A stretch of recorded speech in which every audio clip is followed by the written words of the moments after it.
السلام علیکم۔ آج ایک بہت ہی اہم ٹاپک لے کر کے آیا ہوں جو ہمارے معاشرے میں آج کل بہت زیادہ پھیل چکا ہے۔ مطلب کہ شادی کو اتنا زیادہ ہمارے معاشرے میں مشکل بنا دیا گیا ہے کہ اگر کسی لڑکے نے بھی آج کل کے دور میں شادی کرنی ہو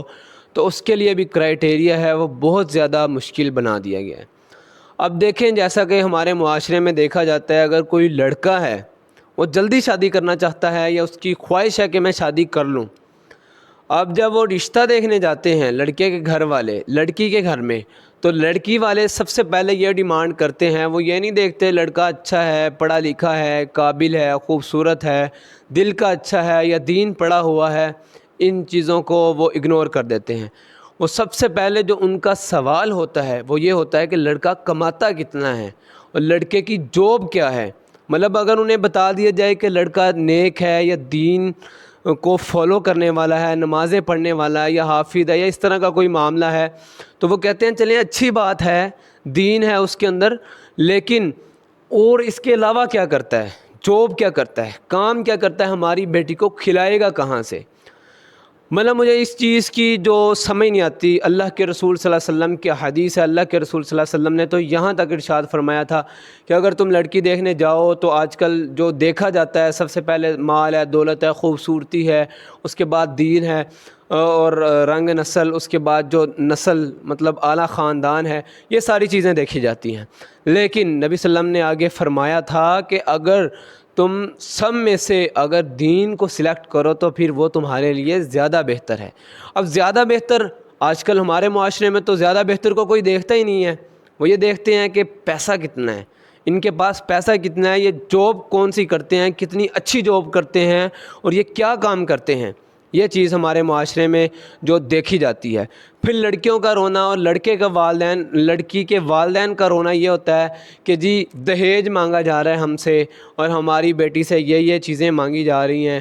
گاڑی مانگی جا رہی ہے، اس طرح کی چیزیں، یہ وہ۔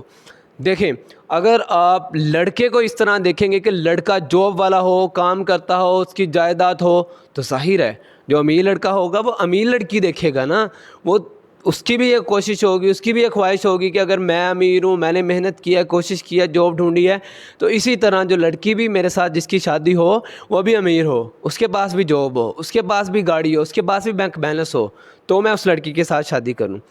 ہمارے معاشرے میں جو سب سے زیادہ بگاڑ، جو سب سے زیادہ یہ چیز پھیل چکی ہے وہ یہی ہے۔ یہ ہمارا کرائٹیریا کیا ہوتا ہے؟ سب سے زیادہ کہ ہم مال کو دیکھتے ہیں، اس کے بعد ہم خوبصورتی دیکھتے ہیں، دین کو ہم بالکل پیچھے چھوڑ دیتے ہیں۔ ہم کہتے ہیں جی ٹھیک ہے، شادی کے بعد بچہ ٹھیک ہو جائے گا، اگر لڑکی دیندار نہیں ہے تو کوئی بات نہیں ہے، جاب ہے، پیسہ ہے، خوبصورت ہے، ٹھیک ہے، کوئی مسئلہ نہیں ہے، شادی کے بعد اس میں دین آ جائے گا۔ دیکھیں، اگر آپ کسی لڑکے کو دیکھیں، یہ میری والدین سے گزارش ہے کہ اگر آپ کوئی لڑکا شادی کے لیے اپنی بیٹی کے لیے سلیکٹ کرنا چاہتے ہیں، اللہ کے رسول صلی اللہ علیہ وسلم کی وہ احادیث کو آپ یاد رکھیں جس میں اللہ کے رسول صلی اللہ علیہ وسلم نے فرمایا تھا کہ دین کو سب سے پہلے دیکھیں۔ اگر لڑکا دیندار ہوگا تو یہ مال ہے، نحن نرزقہم، اللہ سبحانہ و تعالیٰ تو قرآن کریم میں ارشاد فرما رہے ہیں، تو یہ رزق تو ہم نے دینا ہے، جو تمہاری قسمت کا ہے وہ اللہ سبحانہ و تعالیٰ نے تمہیں دے کے رہنا ہے۔ میں نے اپنے معاشرے میں دیکھا ہے، یہاں تک کہ میں نے اپنے قریبی رشتہ داروں میں دیکھا ہے کہ ہمارے رشتہ داروں میں ایک عزیز ہیں، ان کی شادی ہم نے اس طرح کی تو ان کے جو ہسبینڈ سے وہ پہلے بہت زیادہ غریب تھے، اس قدر غریب تھے کہ وہ گاڑیوں میں سفر وغیرہ کرتے تھے، لیکن جب ان کی شادی ہو گئی تو اللہ سبحانہ و تعالیٰ نے اس عورت کی وجہ سے، کیونکہ رزق عورت کے نصیب میں ہوتا ہے، تو اللہ سبحانہ و تعالیٰ نے اس کو اتنا مال دیا۔ اب اللہ سبحانہ و تعالیٰ نے ان کے پاس اتنا مال ہے کہ اللہ نے ان کو گاڑی دے دی ہیں، بنگلے دے دیے ہیں، گھر دے دیے ہیں، بچے دے دیے ہیں، سب کچھ دے دیا ہے، لیکن جب شادی کی گئی تھی تب وہ اتنا زیادہ غریب تھا۔ اب یہ چیز نوٹ کرنے والی ہے، سب سے زیادہ جو اہم چیز ہے، انہوں نے اس چیز پہ شادی کی تھی، کوئی مسئلہ نہیں ہے، لڑکا دیندار ہے، اچھا ہے، کام کرنے والا ہے، محنتی ہے، تو انہوں نے شادی کر دی۔ پھر اس کے بعد اللہ نے دیکھیں کتنا مال دیا ہے، اب ان کو اتنا زیادہ مال دیا ہے کہ اب وہ دیکھتے رہ گئے۔ ایک معروف خطیب مولانا ناصر مدنی، شاید آپ نے سنے ہوں، تو وہ اپنے بارے میں بتاتے ہیں کہ جب میری شادی ہونے والی تھی 2005 میں، شاید وہ بتاتے ہیں کہ 2010 میں، تقریباً اس کے بیچ میں وہ بتاتے ہیں کہ جب میری شادی ہوئی تو میں ہلکی پھلکی تقریریں کرتا ہوتا تھا. میں حافظ بھی نہیں تھا تو صرف تقریر ہی کرتا تھا، جمعے وغیرہ پڑھاتا تھا. جمعے میں 200-300 مل جانا، 500 مل جانا بس. تو ایک جگہ میں کسی گاؤں میں تقریر کرنے گیا تو وہاں پہ میں نے تقریر کی تو جو میری ساس ہیں ان کو میری تقریر بہت زیادہ پسند آ گئی. تو انہوں نے اپنے ہسبینڈ سے کہا اور اپنے بیٹوں سے کہا کہ میں جو ہماری بیٹی ہے اس کی شادی اس مولوی سے کرنا چاہتی ہوں. تو سارے محلے والوں نے بھی کہا، والد نے بھی کہا، بھائیوں نے بھی کہا کہ یہ آپ کیا کرنے جا رہی ہیں، ایک مولوی کو آپ اپنی بیٹی دے رہی ہیں جو کماتا نہیں ہے، 300-400-500 سے 2000 سے وہ آپ کی بیٹی کو کیا خوش رکھ لے گا، کیا آپ کی بیٹی کے خرچے پورے کر لے گا. آپ کی بیٹی پڑھی لکھی ہے، خوبصورت ہے، آپ کسی اچھے لڑکے کو دیکھیں، امیر لڑکے کو دیکھیں، آپ کی بیٹی کے لیے تو اچھے اچھے رشتے مل سکتے ہیں. لیکن اس عورت کی جو بات ہے وہ کوٹ کرنے والی ہے، جو بہت ہی امپورٹنٹ بات اس عورت نے کہی،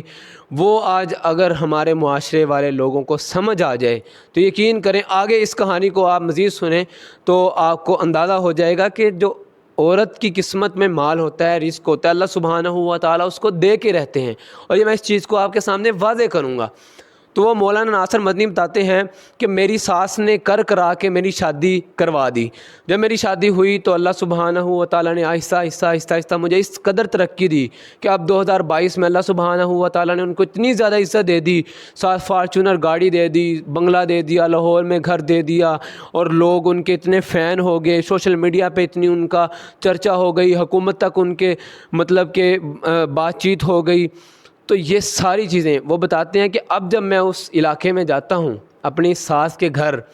تو وہ جو آنٹیاں روکتی تھی میری ساس کو اور کہتی تھی کہ اپنی بیٹی اس شخص کو نہ دو، اب وہ دانتوں میں انگلیاں لیتی ہیں اور کہتی ہیں کہ مدنی آیا ہے، مدنی آیا ہے. اس میں جو مین میری بات آپ کو بتانے والی ہے کہ توکل اللہ سبحانہ و تعالیٰ پر رکھیں. اگر آپ کا توکل یہ ہوگا کہ اللہ نے مال دینا ہے، اللہ نے رزق دینا ہے، تو اللہ رزق دیتے ہیں. یہ 2 مثالیں وہ ہیں جو میں نے اپنی آنکھوں سے دیکھا ہے، جو میں نے ان چیزوں کو فیل کیا ہے. اب دوسری طرف آئیں تو میں نے وہ بھی لوگ دیکھے ہیں جو مال دیکھ کے شادی کرتے ہیں. ہمارے قریبی ہیں ایک، انہوں نے ادھر لاہور کے ہیں، دوست ہیں، تو انہوں نے اس طرح شادی کی اپنی بہن کی. تو جب انہوں نے شادی کی تو انہوں نے دیکھا کہ ان کا جو مطلب جس لڑکے سے شادی کی وہ لڑکا باہر کے ملک میں گیا ہوا تھا تو ٹھیک ٹھاک کماتا تھا، 2-3 لاکھ منتھلی.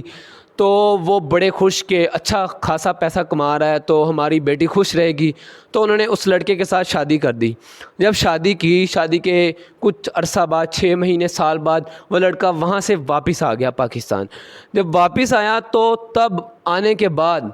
اس کو کوئی کام نہیں آتا تھا. پاکستان میں آ کے وہ کوئی کام کرنا نہیں جانتا تھا. تو ہوا کیا، اب وہ گزارا کر رہے ہیں، اب وہ ہلکی پھلکی جاب کرتے ہیں اور وہ گزارا کر رہے ہیں.